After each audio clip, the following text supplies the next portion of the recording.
Assalamualaikum warahmatullahi wabarakatuh. Kisah pengorbanan para sahabat memang tak ada habisnya. Dari Abu Bakar, Umar, Utsman, Ali, juga para sahabat yang lain. Mereka tak pernah memperhitungkan kerugian yang akan dihadapi, bahkan kehilangan nyawa pun tak jadi masalah. Inilah yang ditujukan oleh Abu Bakar As-Siddiq radhiyallahu anhu sebagai seorang sahabat kepercayaan Rasulullah SAW. Ia merelakan semua yang dimilikinya demi keselamatan dan perjuangan dakwah Rasulullah. Bahkan ia merelakan nyawanya terancam demi menemani Rasulullah SAW ketika dikejar-kejar oleh para jagal Quraisy untuk dibunuh. Kisah ini berawal dari keikutsertaan Abu Bakar bersama Rasulullah SAW sebelum meninggalkan kota Mekah. Saat pemuda kafir Quraisy yang berniat memenggal kepala Rasulullah kehilangan jejak Rasul dan hanya menemukan seorang pemuda bernama Ali bin Abi Thalib di bilik Rasul. Abu Bakar mendampingi Rasul bersembunyi di gua kecil di Bukit Sur. Abu Bakar As-Siddiq tetap setia mendampingi Nabi Muhammad menginap di dalam gua. Sebelum beliau memasuki gua, Abu Bakar dengan sigapnya mengecek dan menutup lubang-lubang yang ada di dalam gua agar mereka terhindar dari binatang buas. Di dalam gua, mereka sepakat untuk bergantian berjaga.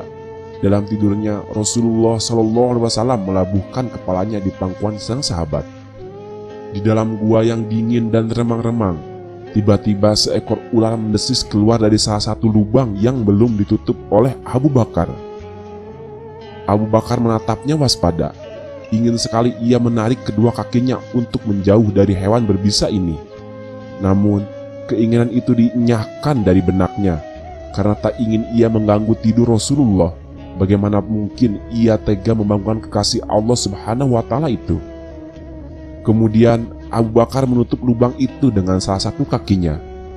Lalu ular itu menggigit pergelangan kakinya, tapi kakinya tetap saja tak bergerak sedikit pun dalam hening. Sekujur tubuh Abu Bakar terasa panas ketika bisa ular menjalar cepat di dalam darahnya. Lalu Abu Bakar pun tak kuasa menahan isak tangis ketika rasa sakit itu tak tertahankan lagi.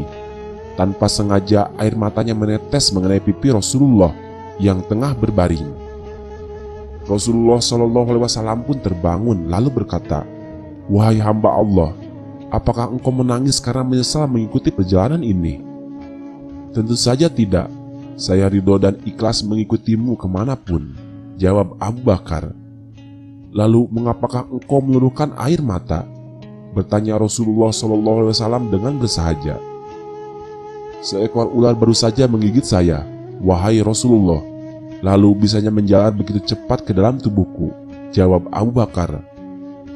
Kemudian Rasulullah SAW pun berbicara kepada ular itu, "Hai, tahukah kamu, jangankan daging atau kulit Abu Bakar, rambut Abu Bakar pun haram kau makan." Dialog Rasulullah SAW dengan ular itu menjadi mukjizat beliau, sehingga Abu Bakar mampu mendengarnya. Kemudian ular pun menjawab, "Ya, aku ngerti kamu. Bahkan sejak ribuan tahun yang lalu ketika Allah mengatakan, barang siapa memandang kekasihku Muhammad fi ainil mahabbah, atau dengan mata kecintaan, aku anggap cukup untuk menggelar dia ke surga. Ya Rob, beri aku kesempatan yang begitu cemerlang dan indah. Aku ular ingin memandang wajah kekasihmu dengan penuh kecintaan," lanjut ular. Lantas, apa kata Allah Subhanahu wa Ta'ala? "Silahkan pergi ke Jabal Thur, tunggu di sana. Kekasihku akan datang pada waktunya," jawab Allah. "Ribuan tahun aku menunggu di sini. Aku digodok oleh kerinduan untuk jumpa engkau Muhammad. Akan tetapi sekarang ditutup oleh kaki Abu Bakar, maka kugigitlah dia. Aku tidak ada urusan dengan Abu Bakar. Aku ingin ketemu engkau wahai Muhammad," jawab ular.